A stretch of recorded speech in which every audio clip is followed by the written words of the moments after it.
ETF index mutual funds నేర్చుకుని stock మార్కెట్లో రాణించాలనుకుంటున్నారా? వెంటనే ఈ నెంబర్కి కాల్ చేయండి. శత్రువుల యొక్క చూపు పడకుండా ఉండటానికి ఏమైనా స్తోత్రాలు కానీ మంత్రాలు కానీ ఉంటాయా? శత్రువులు అంటే ఏమిటి? ఏమైనా యుద్ధాలు అవి చేస్తున్నావా మనం ఇప్పుడు? అంటే రాచరికం కాదు కదా. వ్యాపారంలో స్పర్ధులు ఉంటారు ఎంతో కొంత. వాళ్ళకేవో ఉంటాయి. బిజినెస్లో ఏదైనా రైవలరీ ఉండొచ్చు. ఉద్యోగస్తుల్లో ఏదో చిన్నవి కాంపిటీషన్స్ ఉంటాయి. స్టూడెంట్స్ ఫ్రెండ్స్లో ఏవో చిన్న చిన్న పోటీలు ఉంటాయి. ఇంత పెద్ద శత్రుత్వం అనే అంత పెద్ద పదాలు ఏముంటాయి జీవితాల్లో మామూలు వాళ్ళకి? కానీ అనుకుంటాం, కానీ చాలా మందికి ఉంటారు రమ్మగారు, చుట్టుపక్కల వాళ్ళని, ఎదిరింటోళ్ళు, పక్కింటోళ్ళు చదువుకునేటప్పుడు నా శత్రువు అని ఫీల్ అయిపోయి ఎనిమిని చూసినట్టు చూసేవాళ్ళు ఉండరా? ఉంటారు. వాటితో సార్ట్ అవుట్ చేసుకోవాలి. దానికి శత్రునాశనానికి మంత్రాలు అవి తంత్రాలు ఏం చేస్తాం? సార్ట్ అవుట్ చేసుకోవాలి. గిలికజాలు పెట్టుకుని మనం దాని పెంచి చేసుకుని చిన్న చిన్న వాటి మనమే 90% శత్రుత్వాలన్నీ కూడా చిన్న ఇచ్చిపుచ్చుకునే ధోరణి లేక మొదలవుతాయి చేయ. ఇప్పుడు ఎదురిళ్లలో ఎవరైనా ఒకటి ఇచ్చిపుచ్చుకునే ధోరణి ఉంటే ఎక్స్ప్లాయిట్ చేసేవాళ్ళు కొంతమంది.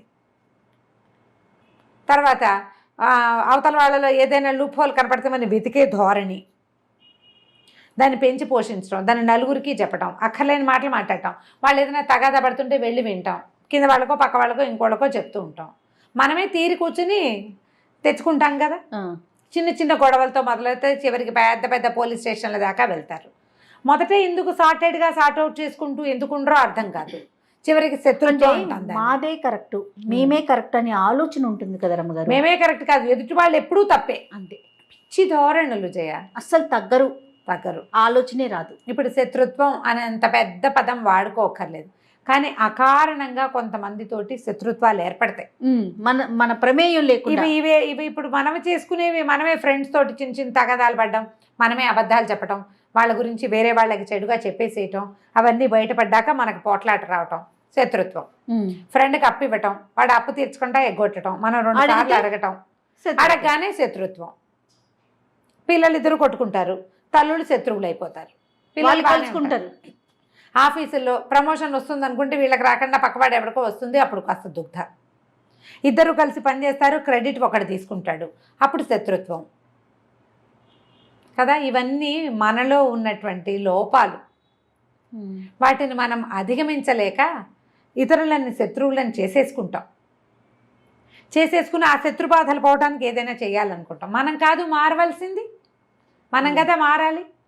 మనం మారితే బాగుంటుంది. కాదు అయినా కూడా మాకేవో ఇబ్బంది, మన ప్రమేయం లేకుండానే శత్రుత్వం ఉంటుంది కొన్ని చోట్ల. అకారణంగా రోడ్డు మీద చిన్న విషయానికి తగాదా మొదలయ్యేది పెద్ద వ్యవహారం చుట్టుకుంటుంది.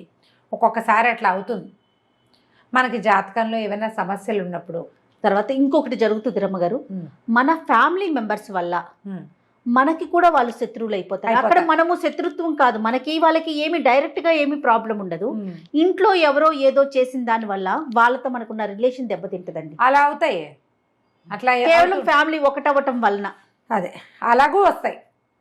అట్లాగే వస్తాయి పెళ్లి సంబంధాల వల్ల. ఈ సంబంధం చూస్తారు, పెళ్లి చేసుకుందాం అనుకుంటారు, వీళ్ళు చుట్టాలే, తీరవాడు ఈ పిల్లని చేసుకొని ఇంకో పిల్లని చేసుకుంటానంటాడు, వీళ్ళు శత్రువులు అయిపోతారు. లేదా ఆ పిల్ల వీడిని చేసుకొని అంటుంది. చుట్టాల్లో సంబంధాలు కుదుర్చుకుంటే అదో గోలగా ఉంటుంది కదా.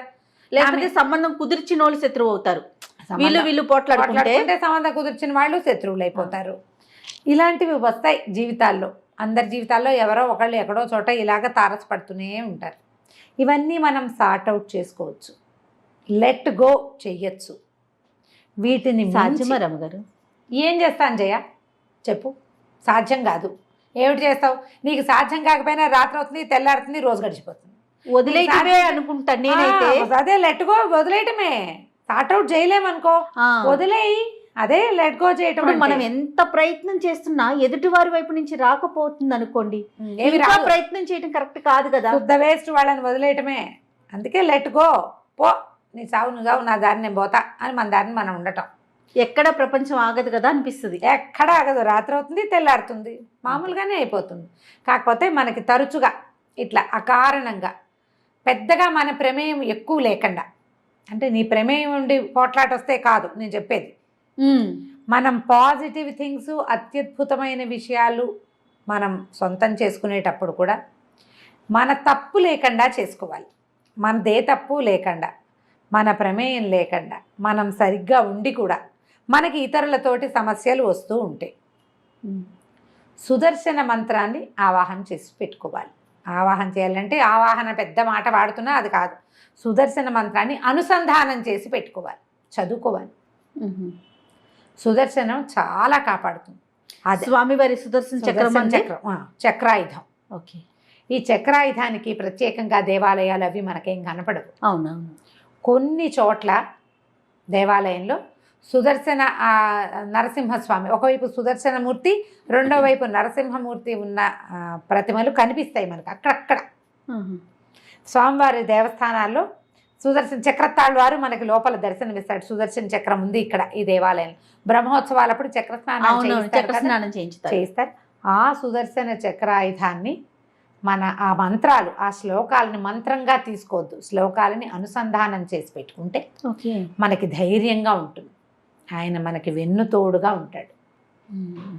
భగవంతుడిని మనం విష్ణుమూర్తికి సంబంధించిన స్తోత్రాలు చదువుకుంటాం, కానీ దాంతోపాటుగా ఇలా కనుక సుదర్శన షట్కం, సుదర్శన పంచరత్నాలు, సుదర్శన పంచకం కూడా ఉంది, 5 శ్లోకాలు. షట్కం అని 6 శ్లోకాలు ఉన్నాయి. సుదర్శన కవచం, ఇవి చాలా ఎక్సలెంట్గా ఉంటాయి. మంచి టఫ్గా కూడా ఉంటాయి శ్లోకాలు. ఎవరితోటైనా చెప్పించుకుని చదువుకోండి. మీరే స్వయంగా చదువుకోగలిగి కొంచెం 4 సంస్కృత ముక్కలతో నోరు తిరుగుతుందంటే నిదానంగా తప్పులు లేకుండా నేర్చుకుని రోజువారీ చదువుకోండి. ఇతరులతో శత్రుత్వాలు రాకుండా ఉంటాయి. దీంతోపాటు నేను మామూలుగా మేము రెగ్యులర్గా చేసే పంచాయుధ స్తోత్రం, విష్ణు పంచాయుధాలు. స్వామివారికి 5 ఆయుధాలు ఉన్నాయి. మామూలుగా మనకి ఏం కనపడతాయి, శంఖచక్రాలు పట్టుకుని కనిపిస్తాడు. అవును కదా. ఇప్పుడు చక్రం ఆయుధం, ప్రయోగంగా పనిచేస్తుంది. అది శంఖం ఆయుధం కాదు, కానీ యుద్ధ సన్నద్ధిని సూచించే సాధనం. శంఖ చక్రాలతోటే హరి కనపడతాడు మనకి. వీటితో పాటు అయ్యవారు పట్టుకునేది గద ఒకటి కనిపిస్తుంది. శంఖచక్ర గదా పద్మహస్తుడుగా కనిపిస్తాడు స్వామి. పైన 2 ఊర్ధ్వహస్తాలలో శంఖచక్రాలు ఉండి కింద గద పద్మము పట్టుకుని ఉంటాడు. సాత్విక స్వరూపుడు. ఇది కూడా ప్రయోగ భంగిమలో ఉండదు. చక్రం స్థిమితంగా ఉంటుంది. పద్మం పట్టుకున్నాడంటే స్థిమితంగా నువ్వేదో చెప్పుకో, నేను వింటాను అని చెప్తాడు. అయితే స్వామికి ఇంకో 2 ఆయుధాలు ఉన్నాయి. ఖడ్గము, నందకం దాని పేరు. తర్వాత శార్ంగం అనే ఒక విల్లు, శార్ంగాయుధపాణి అని చెప్తారు స్వామిని. విష్ణు సహస్రనామాల్లో శంఖీ చక్రీ చ నందకి వినపడుతుంది. అవును.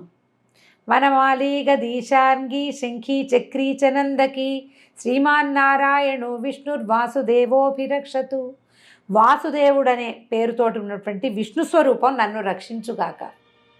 వనమాలి గది శార్ంగి, ఆయన పైగా ఒట్టిగా శంఖచక్రాలు పుచ్చుకుని లేడు, వనమాల కూడా వేసుకుని ఉన్నాడు. ఆ యుద్ధ స్వరూపంలో ఆయుధాలు ధరించి వనమాలని కూడా ధరించి ఉన్నాడు ఆయన.